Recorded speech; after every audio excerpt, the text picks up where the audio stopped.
Keeping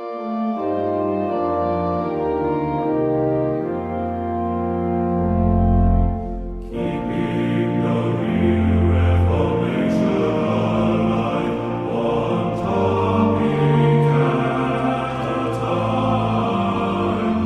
Doth protest, doth protest, doth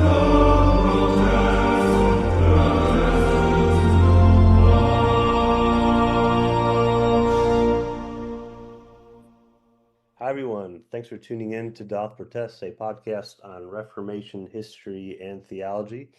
We're back with Kyle, with Connor, and this time with James, though James couldn't get join us last time, but we're glad that he's back with the group for our second of our Luther series. My microphone has not been working, so I'm using just the regular factory mic of my laptop that I'm recording this episode on, so hopefully I'm coming through loud and clear enough. Um, so let's do a quick check-in. How's everyone doing? Well, I'm good. I wasn't able to be here last time because my daughter was sick and I was on duty. But everybody's better now. It's been about 2 months of sickness, so thankfully we're coming out of that. That's good to hear. Things have been busy at church, but that's sort of par for the course during Lent. Mm. And yeah, Yeah, well, it's good to hear you're finally coming out of it. I haven't been sick for like 2 years and just started coming down with something. So, but I knew it was coming. So 2 years is a good run to not be sick. I don't know It when is.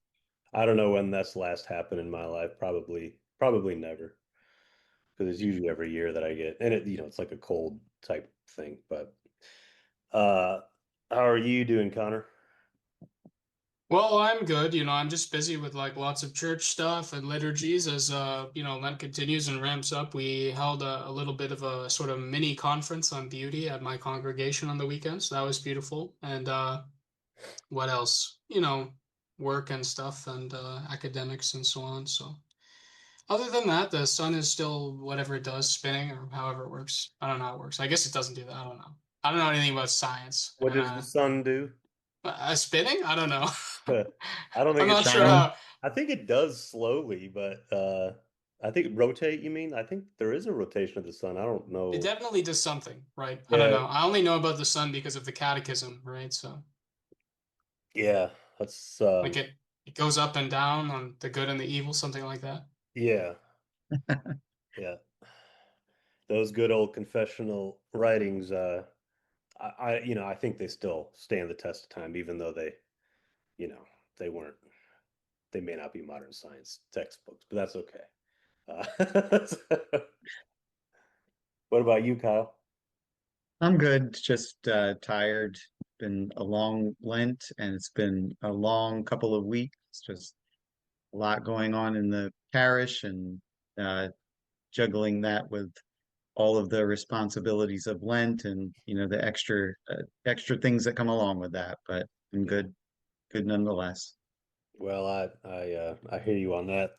This Lent has been a kind of a busy time too, but on my end.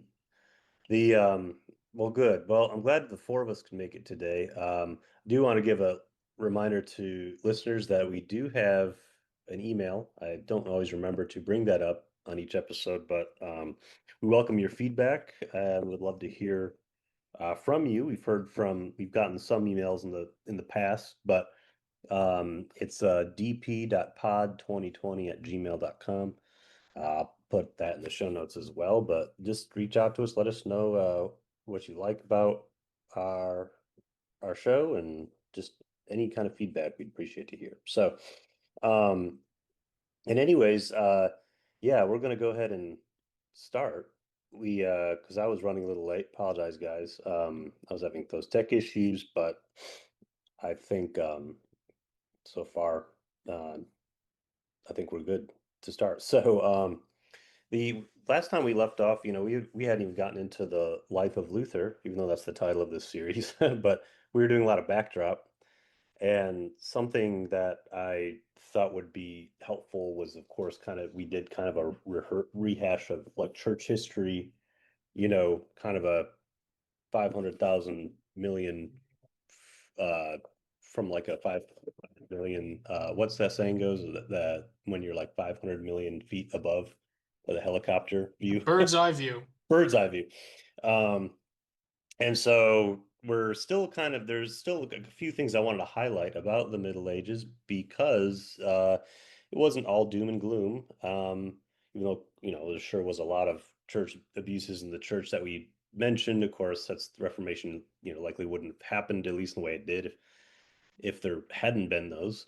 But there was also the Black Plague, and there's lots of things about the Middle Ages that we're glad we may not be living in them anymore. But there were some good things too. There was some ways, I think, in which the world and human life were enriched with during the Middle Ages of what came out of the Middle Ages, and kind of just going down in my notes here that all of us who are hosting this series are looking at.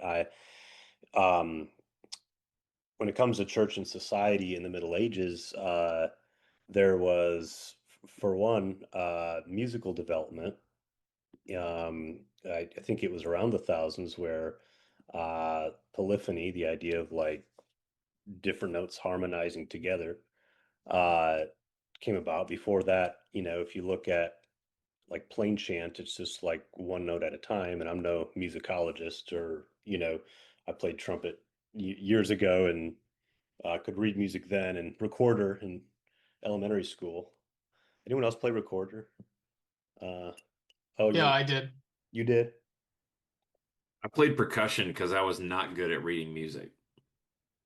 I guess the recorder is a good instrument to start on I think that's why they have a lot of kids do it, or at least they maybe used to, It's because cheap. That's why. It's very cheap. cheap. Yeah. And they say it's a good way to learn how to play notes, and but yeah, I mean, today I play bass guitar, and I've been learning tenor banjo actually, but it's more like by ear and knowing what the notes are, but not knowing where they would be on a music sheet. So I'm no music like professional musician in that sense, or no music scholar. But from what I understand, there was that was a significant development in the Middle Ages. The basically harmony coming out now, and so I don't know if anyone listens to medieval music, any of you guys, but I do almost exclusively, actually. do you really? I actually do. A true Yeah. medievalist. Nice. Like I don't know. Tell me, like, what are some of the styles of music that enlighten me on, like, it's called early music, right? Or is it called medieval music? Some people will call it early music or like a musical antiquity, and then they might break that down a little bit more. But Yeah. that basically you're gonna have two sorts of styles, maybe three, right? You're gonna have their kind of folk party style, and then you're gonna have a sacred music style. One thing that you'll notice when you look at medieval music as a field of study or something to investigate is the predominance of the sacred is very much felt, especially or at least in what hangs around, right? Obviously, since then, and you'll also notice that a lot of the big names that are there, like for example, one of the biggest that pretty much everybody will know, and maybe I'm just like I don't live in the real world, and when I say everyone will know, everyone's like, no, I've never heard of that person, but like Hildegard von Bingen Hmm. is one of the most well-known, not just classical music artists but one that has influenced some of the most amount of music that we have today. And actually, what you look at when you look at the musical tradition is commentary. Hmm. And people they don't realize what they're looking at because they think of commentary as in text, theological, but you also have art as commentary, music as commentary. And you look at the different pieces of music, a lot of medieval music, you'll recognize it because the parts of medieval music are put into modern classical music, and they're put into a lot of the hymns that you know. A lot of them are plays upon different Hmm. themes that you'll find in medieval music. So medieval music would actually be pretty recognizable to most people, and they would say, "Oh, that's where that's from." Yeah.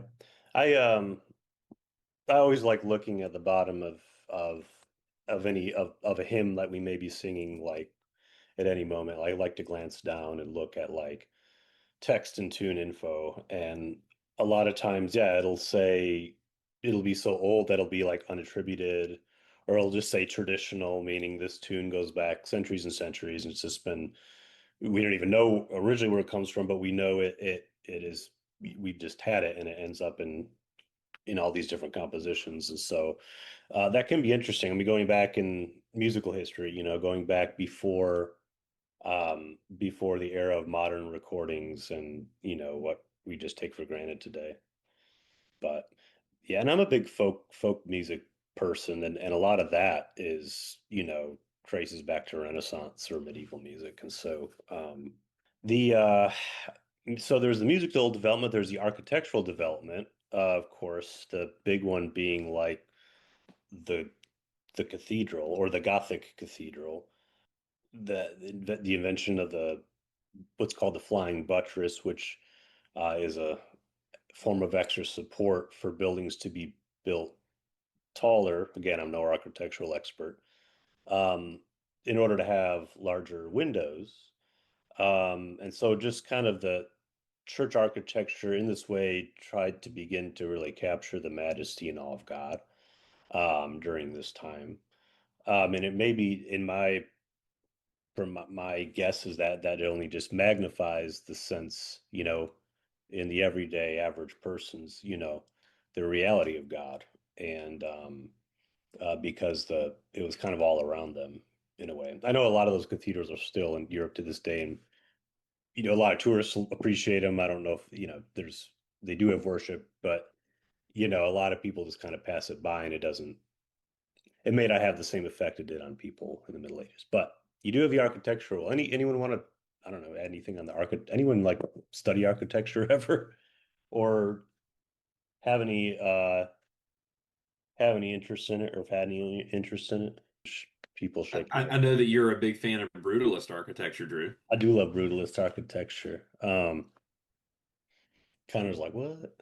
No, do you know what brutalism is? Kind of it's like that concrete blocky stuff from like Yep. Yeah, it's like Russia, right? Russian realize brutalism. Eastern Europe, but a lot of it's actually in Western Europe. But no, I like modernist and brutalist art. I mean, there's lots of different uh Art Deco. I like some of the classic New York skyline buildings. I mean, but again, I've only looked at pictures of architecture, read bits here and there. Like, no, by no means am I expert, but I do find it interesting. Like music, I find architecture Yeah. interesting as well. It's probably also important that people understand that a lot of these developments and obsessions, which is what they really were in that time, were outgrowths of an indebtedness and a commitment to Platonic and Neoplatonic philosophy and finding and expressing beauty Mhm. in the visible. These were, we often think of like the Middle Ages and the medieval times as being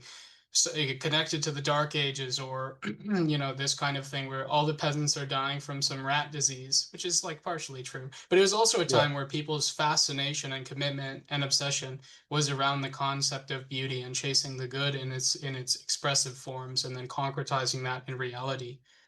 Sure, Plato's had a huge influence on Western thought and culture for the longest time. And I mean, Aristotle wouldn't quite come in until like the 1200s, as we'll get into. And so, Late with Avicenna. yeah. And so this type of architecture does, of course, predate the 1200s. So, I mean, it's, I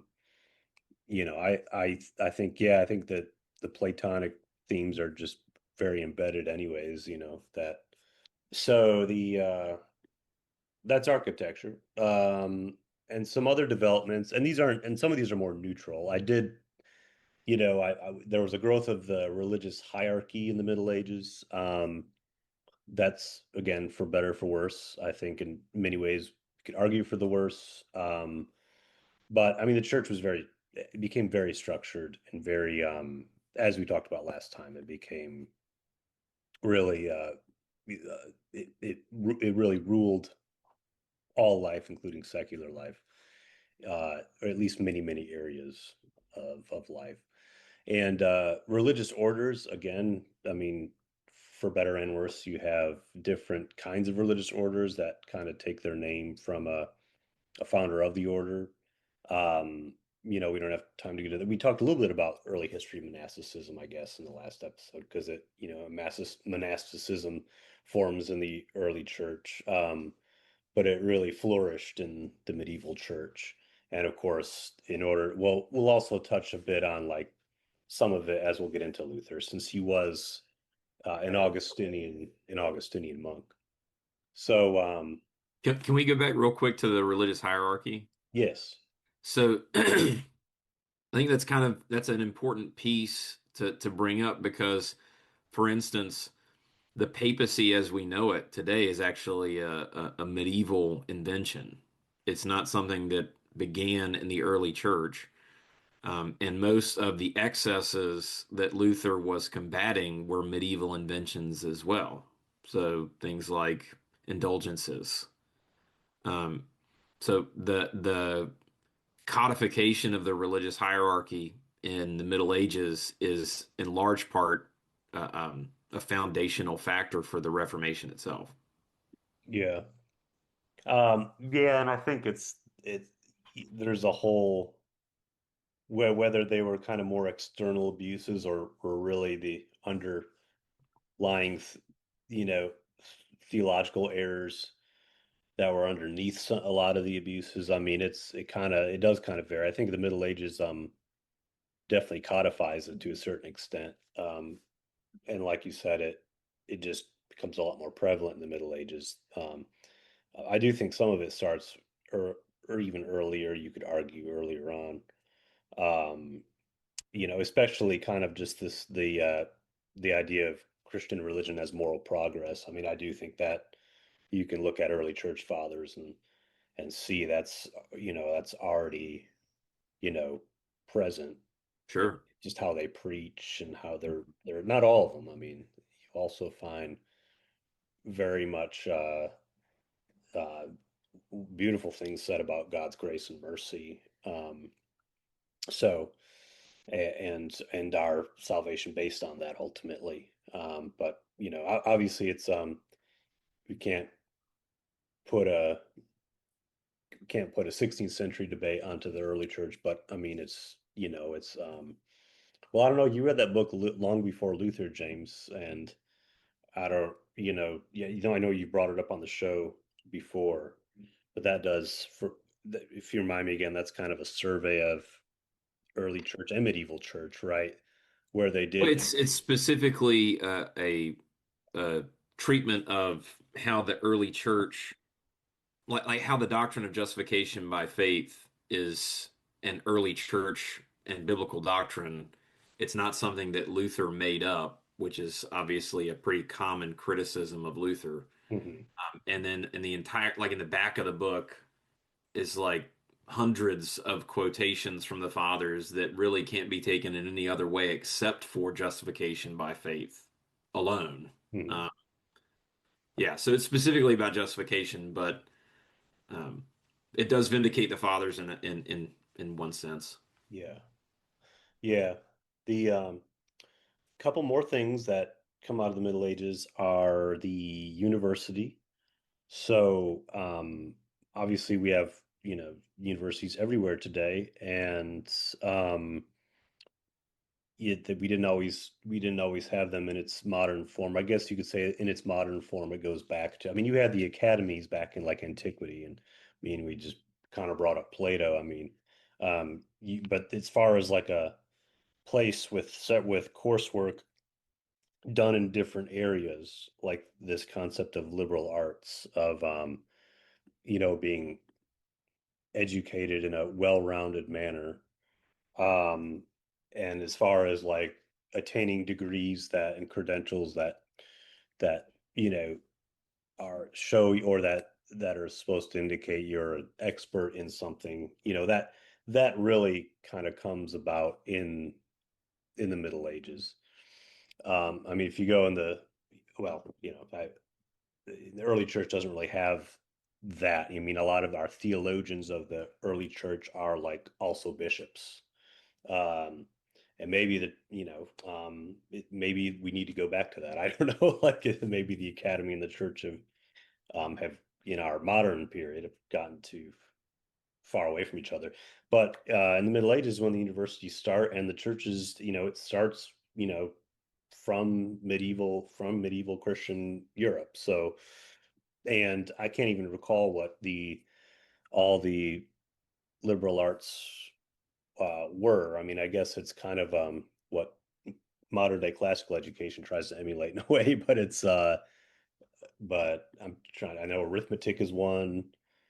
Um, I don't know if y'all can refresh me on what the other ones are, but Would rhetoric have had a place in there? I don't know. yeah, I I think don't. rhetoric. Yeah, it's let me just look up the medieval trivia. The trivium, according to this, there are seven liberal arts: grammar, logic. Um, oh, the trivium is the lower division of the seven liberal arts and comprises grammar, logic, and rhetoric. So and the seven liberal arts themselves. Let's beat my own ass. Okay, rhetoric, grammar, dialectic, and then astronomy, arithmetic, geometry, and music. Okay, that makes sense. So, and much of this is, of course, carried on. I mean, a lot of education these are like the main broad categories of our learning still. So, yeah, so there's the university. There's also the development that we kind of the 16th century is kind of a transitional, or the High Middle Ages is kind of High Middle Ages, I should say late Middle Ages, late medieval period, early modern period, as much as people want to debate when to place that. But broadly speaking, that kind of 15th going into 16th century feudalism is kind of developing into early capitalism. Mercantilism is sometimes a term I hear it called. And of course, it's interesting. Luther will say some things against like usury and against like finance that perhaps kind of just is shows more of his kind of um, medieval mind, which sees money a certain way that us moderns just don't. But he was did see perhaps, and like Marxists would say that Luther anticipated the critique against capitalism or something. I mean, Luther was concerned about like um, greed and people being exploited or taken advantage of by the more economically privileged, you could say. But I don't think it's quite the same thing as like Marx later. But I I mean, think he was also more aghast at when people rebelled against their government, though. yeah, right. So yeah, and that's interestingly around the same time. I think he writes up again on both of those topics. But so the that's one thing where early capitalism is starting. Um, and then of course, as we've talked about it, it's Christendom is the name usually given to Europe during this time.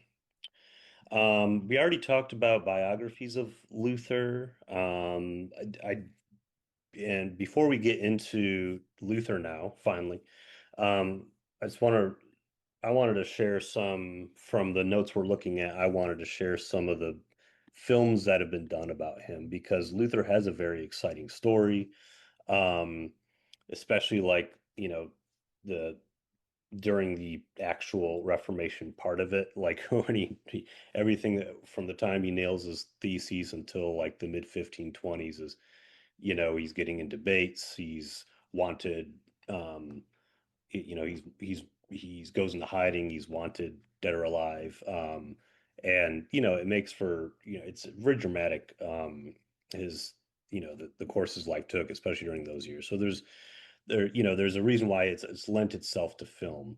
But I wanted to share a couple movies, a couple documentaries, and this is kind of for people who maybe you've never read a full book on Luther, maybe you don't have time to get to like a book perhaps, but you may be interested in watching something. I would recommend both the 1953 and the 2003 One is the 1953 films called Martin Luther. The 2003 films called Luther.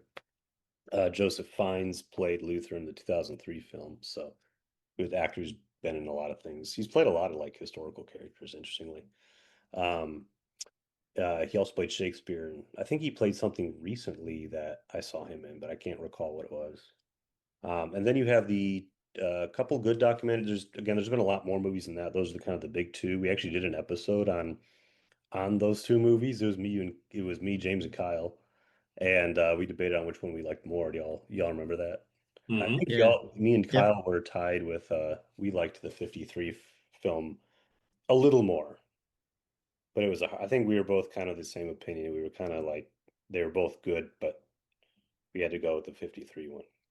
Yeah. Yeah, and I preferred the 2003 one. So Yep. Yeah. And I don't know, sometimes that's a very good one too. It's kind of it's like almost tied for me. Connor, There what are also some secret ones that are less talked about, but they do exist.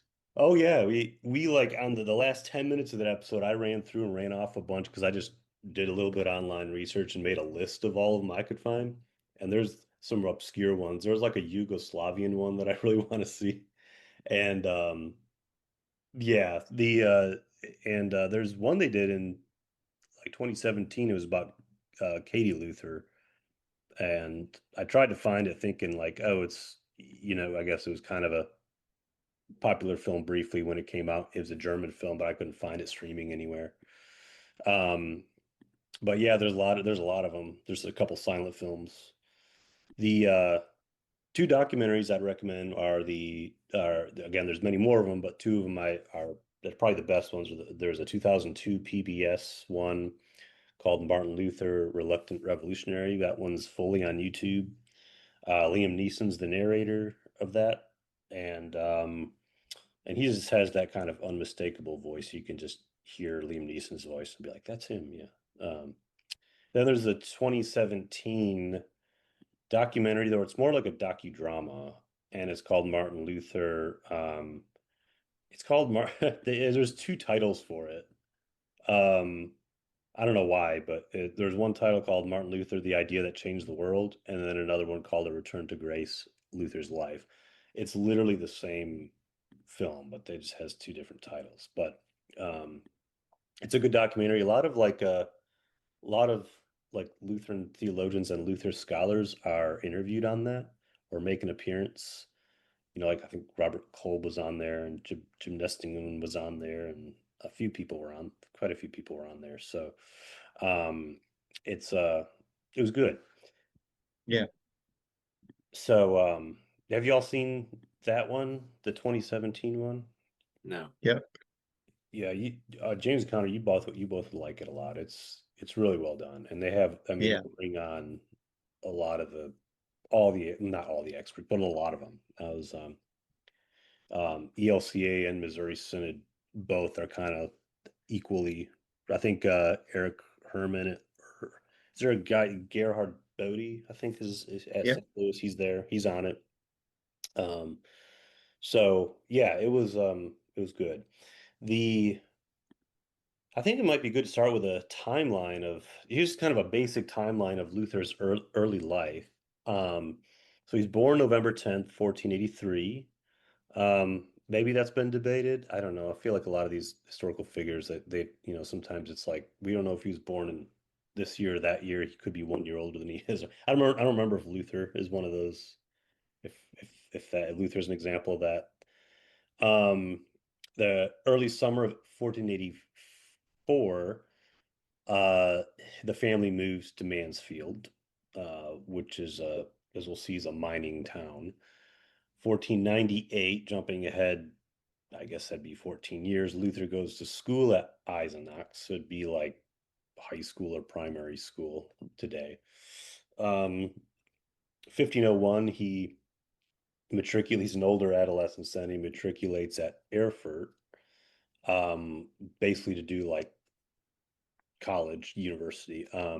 Gets his Bachelor of Arts in 1502, gets his Master of Arts in 1505. And in 1505 is also the year he becomes a monk and where there's the thunderstorm. That's kind of just a basic outline. Does anyone like, I don't know if I have a lot in my notes about like his childhood. I don't know if there's anything y'all would want to speak to on that. I mean, I don't know if there's too much known. I mean, there's some, things that conventional things people say, like, oh, his parents were like very strict and he had a bad relationship with his dad. And I've heard that was kind of, there's some truth to it, but that, it's kind of not always the case. It's kind of exaggerated a little bit, that aspect, but What? Yeah, I think some of that stuff with his dad is a little bit exaggerated. I mean, it's there's stuff there for sure. Um, I think that his father very much wanted him to become a lawyer, certainly because it would help out with the mining practice. He would have, a lawyer in the family, and that could help out with disputes that arose. And when Luther didn't become a lawyer, that might have been a bit of a disappointment to his father. So there might have been some level of tension there between the two of them. But mhm. yeah, it could get a little exaggerated, like Eric Erickson's book that we talked Oh about yeah. last time. Sort of it makes more out of that than what might actually be there. Yeah, I did like a Freudian type of psychoanalysis of Luther. It, It's it it might be worth mentioning too that Luther was actually born Martin Luder, and he changed his name to Luther because it means freedom later Mhm. on. So, Yeah. Yeah, and Luder, Mr. Freedom, what a great name. mhm. yeah. And Luder means something, I believe, too.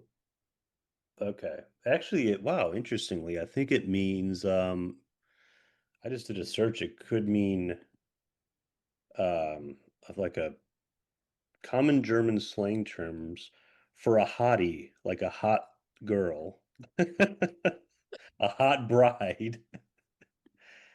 Uh, Bitch. This is like a Google. I guess it's maybe the good. No wonder he changed his name. But it says a synonym is a Hundin, um like a female hund, like a female dog.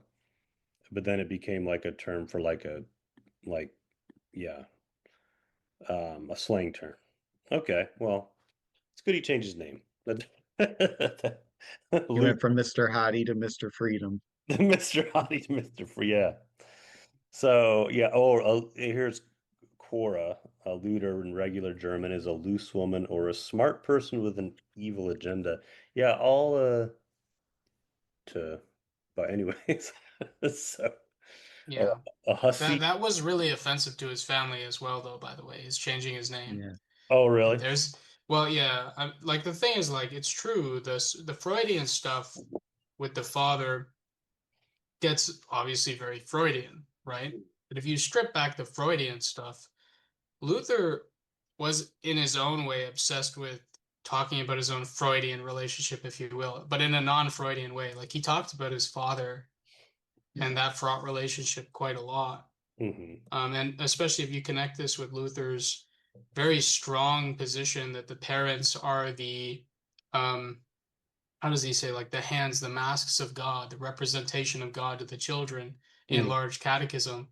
You can see where Eric Erickson would be going with this. And like, I understand what he's doing, right? But it is at the cost of forgetting the rest of his like early life. Because it's not really relevant to where we're going, probably for our purposes. But if one really wanted to study Luther, like there was a talk that I gave, a multi-series talk that I gave on Luther at like a local lecture group here, and we spent 3, 4 hours, about an entire day, just on this period, on what his schooling was like. And so much of that schooling was paid for by his father. There wasn't like state funded school, right? Hmm. His father was so deeply invested in him going to law school and then not doing it and then becoming a monk and a priest and not like vowing to not have kids. His father like really hated that too. Like the whole thing was just taken as a huge slap in the face. It is like bound up together, this idea of that relationship and the concept of the law, and also the concept of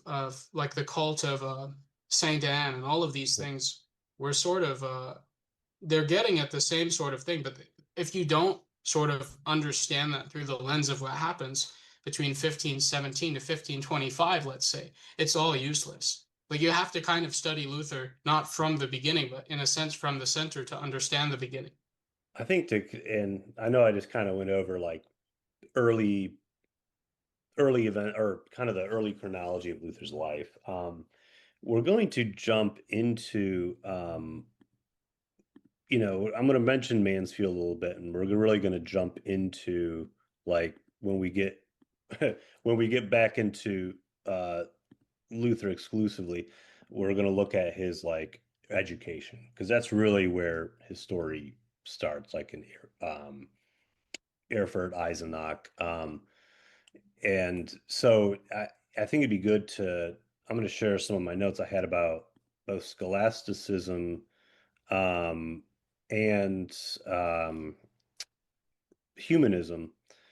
And not well, it'll be kind of in that order. I'm going to start with scholasticism, but because I think it's sort of the medieval church, of course, and you're studying a lot of this, Connor, is there was there's the rediscovery and revival in the West of Aristotelian thought, Aristotelian logic. The ancient Greek philosopher Aristotle's works became available in the West, and they during the Middle Ages, during the 1200s, theologians became just enamored with Aristotle's philosophy as kind of a tool, basically, as a way, as a means to present theology. Um, and I think the downside of it is it became a very kind of speculative type of enterprise. And I did pull an, an excerpt from Thomas Aquinas to kind of just to for us to kind of walk through and just to see an example of this type of scholastic theology in action.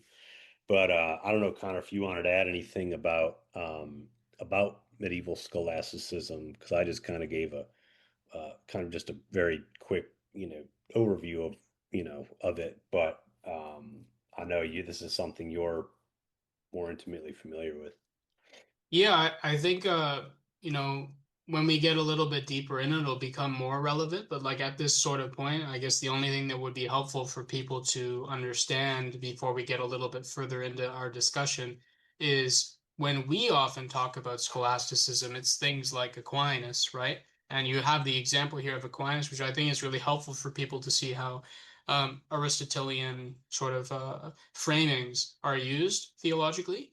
But Aquinas wasn't really one of the guys that, and Aristotle as well, neither of those were really things that Luther was that deep into in his day. Like we have to remember that in his day, Aquinas was not as popular as he became, right? Right. Um, that was a later sort of thing. As in Luther's day, Lombard, Peter Lombard, was far more used. And you'll notice this, like obviously Aquinas had a commentary on Lombard. Bonaventure had a commentary on Lombard. Mhm. You can find pretty much anybody that is anybody, they have a commentary on Lombard.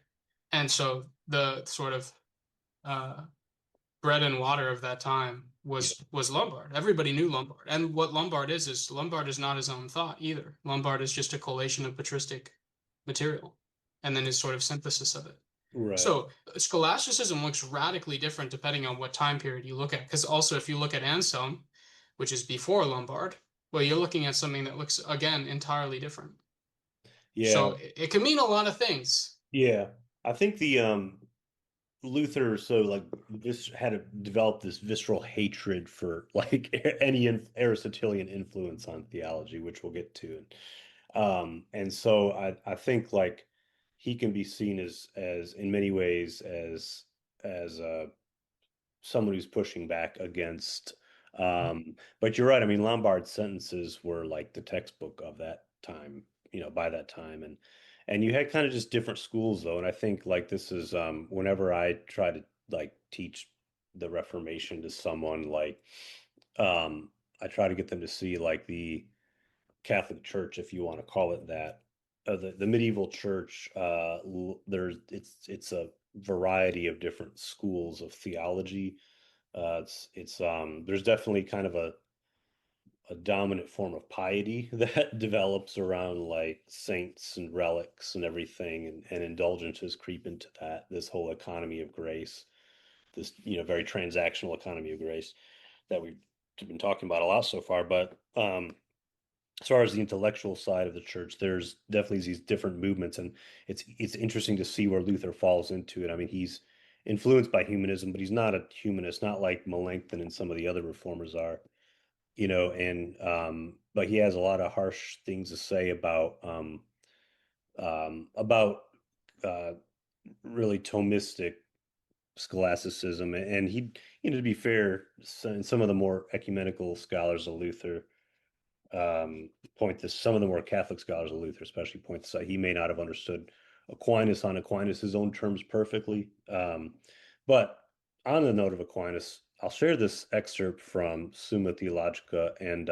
just to kind of see where I think, and I've used this like again in a class I taught at church, and afterward, it kind of like after we went through it, um, everyone kind of had this realization like about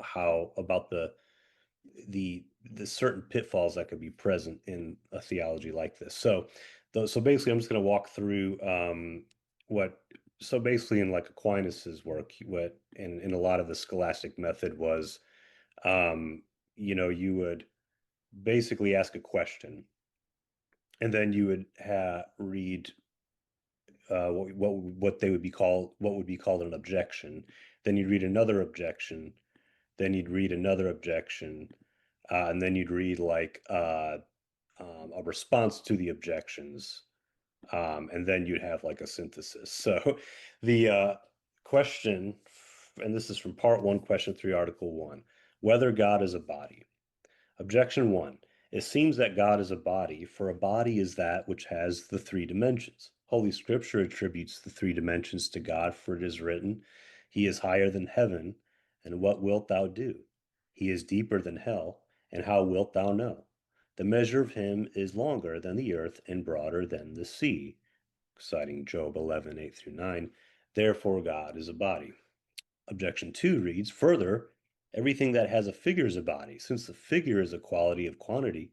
But God seems to have figure, for it is written, let us make man to our image and likeness, citing Genesis 1:26. Now a figure is called an image, according to the text, who being the brightness of his glory in the figure, i.e. the image of his substance, citing Hebrews 1:3. Therefore, God is a body. Objection, and I skipped to objection 4 because 3 was way too long.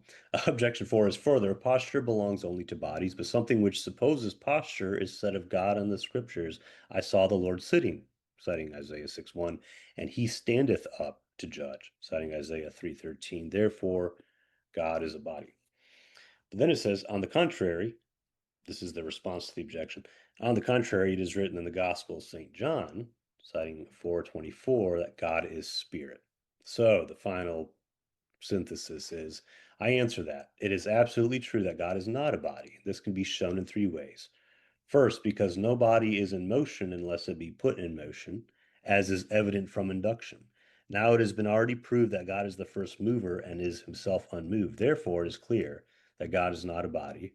Secondly, because the first being must of necessity be an let me read it again. Secondly, because the first being must of necessity be an act and in no way in potentiality.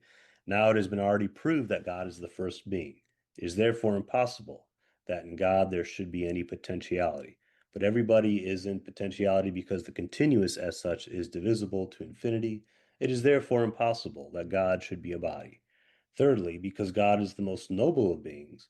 Now it is impossible for a body to be the most noble of beings, for a body must either animate or inanimate, and an animate body is manifestly nobler than an inanimate body. But an animate body is not animate precisely as body, otherwise all bodies would be animate. Therefore, its animation depends upon some other thing, as our body depends for its animation on the soul. Hence, that by which a body becomes animated must be nobler than the body. Therefore, it is impossible that God should be a body. Thomas Aquinas. So if listeners are still awake, I'm kidding. That and yeah, sometimes presentations can be very it almost sounds like very scientific, right? Nothing very inspiring about that. So but no, this is and some of those words in there, like potentiality and things, like if you don't have a familiarity with like Aristotelian concepts, we would have to break down some of those words. But all is to say is that he is using, Aquinas is using these philosophical categories. And did we see scripture in there? We did, right? We saw some citations of scripture, but it was almost like scripture passages were being almost picked in order to support an underlying philosophical argument. Proof Uh, text. Proof texting, right? It wasn't they didn't serve as the basis themselves. It kind of comes close with citing John as the response to all the objections of, well, here's what scripture says, right? So there's a little bit of like appeal to scripture in a way, but not, I mean, there's so much of it is reasoning and a kind of, Luther, as we'll see, Luther isn't, sometimes he gets interpreted as this person against reason. He's not opposed to reason. He believes in kind of this new language of the spirit that, God illumines our minds and hearts to reason. But this is what Luther would see as this kind of human speculative reason that is really just based on a philosophical uh, way of thinking that's foreign to what, you know, foreign to the scripture. So I don't know, James, are you going to say something? No, no. Okay, I thought you were. um, so It's what, I'm sorry, Con. Drew, it's just what a lot of later theologians have often referred to as being abstractions. They're just these ponderings that maybe don't touch down in the reality of life in some way. Right. Yeah, and some theologians have called Luther a down-to-earth theologian in a way. And in many ways, yeah, Luther does, he always starts with the concrete, right? He starts with God as revealed. Um, and that's very important. That's as we'll get into like the difference between a what is called a theology of the cross versus theology of glory, right? Luther would say, look to Christ on the cross, right? That's that rather than abstracting ideas um, or starting from abstract ideas about the nature of God and how he works. Right. It's knowing, it's having kind of, there's kind of a humility factor in there too, being humble enough to know that, but being humble enough to see what God has revealed and not to go beyond that, right? Yeah, and I think this is part of, in an effort to do that, Luther in some ways takes some of the scholastic terminology and ideas and infuses them with new meaning. Hmm. So you can see him using the language of scholasticism, but he's not always using the exact meaning that some of the scholastic writers would have in those words, in those ideas. He takes over, yeah, a lot of the terminology and even assumptions, but may slightly rework them for, I mean, his ideas of like natural law are sort of like that. Hmm. There's some resemblance of it with like what the schoolmen would have, thought of it as, but then there's also some subtle differences too, you know. Right. Um, yeah, so the back to Luther, young Luther, he grows up in Mansfield. He lived there until the age of 14. It's a working class mining town. His father was a smelter, but like he was over he kind of worked his way up in a kind of a middle management role, not knowing exactly how that medieval mining industry kind of worked, but um so, there was Luther didn't come from like very for what would have been considered at the time like a impoverished, he was maybe more like middle class or what would be for that time and place. Um the there's some scholars have said that feel that Luther's economic views, which we touched on a little bit go were influenced by mining culture. Like he kind of, he saw kind of the daily grind and struggle, perhaps of the people in his hometown who worked in the mines and the people who raised families in the mines. And, I don't know if that, I couldn't even cite you. I had it in my notes. I couldn't even cite you who said it. Might have been Lyndal Roper in her biography, and not however much truth there may be to that, I'm not sure. But um, he certainly had a very, what's the word? Straightforward way of like um, the way he would write anyways. I mean, he was of course a master of rhetoric, but he definitely had this kind of relate to the commoner type of way of speaking and writing. He Um, it almost comes across in ways, I mean, to use modern language, this wouldn't have applied to him, but he comes across in a sort of blue collar manner. yeah, Uh, and that's it. That's his background. It is a working class kind of background, even though he would, probably have been categorized as middle class economically. Um, but coming out of that background, I think he does speak differently than some of those who found themselves in academia or ecclesiastical circles who are writing. They sure. generally tend to write in a different way than he does. I mean, take John Calvin, who has a lawyer's background, and you Yeah, compare the style of speaking of Calvin and writing, and Calvin's is much more formal and the way that Luther writes. right. Yeah, that's an interesting kind of comparison too of him and Calvin on that.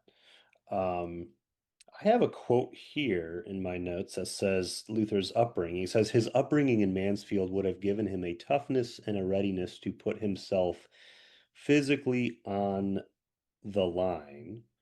Um, and of course we do see that later. Again, I think it's a little bit speculative. I mean, but sure, I could certainly imagine like how that type of, as you said, like blue collar, very rough mining culture, of the men in the town and the families he grew up around could have kind of given him like a toughness of skin. I have that note in quotation marks, what I just read, but I couldn't even tell you. I think it might have come from Nestingen's book. I'm just gonna look that up real quick. Maybe, maybe not, but no, it's not. It might have been from Roper. It's one of the two. But yeah, the and when I think it's important to the touch on the political system of that time too, or really just the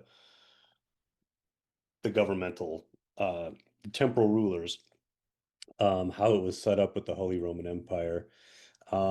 The there's a map we're looking at one, but of course this is just an audio podcast, but there's a map of the you can look up like a map of the Holy Roman Empire back, when the Holy Roman Empire was a thing, and it's just a countless number of these different colored areas, all representing a different duchy or a different territory or something, and they're all like kind of mini states in a way. Um, and but some of them, and they all had like a ruler of some sort, a prince or something. But uh, several of these territories, several of these, I guess parts of the Holy Roman Empire had considerable influence, um, because you had four electors, four secular electors, and three ecclesiastical electors. Of course, that meaning you had three, well, they were archbishops in Mainz, in Trier, and in Cologne, who all had a vote for who of electing who the Holy Roman Emperor would be, and then the prince of or the prince or king of Bohemia, the Duke of Saxony, um, Brandenburg, and County Palatine of the Rhine. All of the rulers of all those four areas also had a vote in who the Holy Roman Emperor would be. So these 7 posts or these 7 offices were very influential. And Luther lived in Saxony. And so, that's he that and so he this would come into play later when he would get in trouble with the Holy Roman Emperor. So I think we can. How much more time do we have? I can get a little bit into Eisenach if we do have time, but if not, we can do that on our next episode. Unfortunately, I got a duck in about 7 minutes. 7 minutes. Okay, no, it's cool. We'll start off with young Luther and Eisenach the next time. That's an interesting place because you can still go see the house that he lived at during his would-be teenage years. You can go to the castle in called the Wartburg, where he was hidden as an adult later. And then Bach is from that town as well. So it's and I think there's a old car factory there, or there's a car factory there or something like that too. That there's some German car that's made there, but that's what it's known for: Luther, Bach, and some car.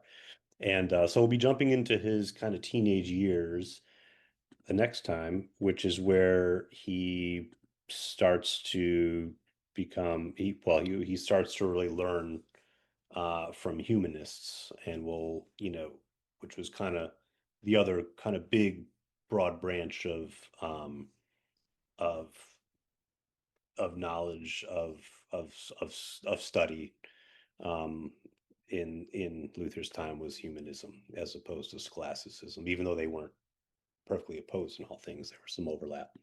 So we'll definitely get into that the next time. Anything anyone wants to add before we close off with this episode?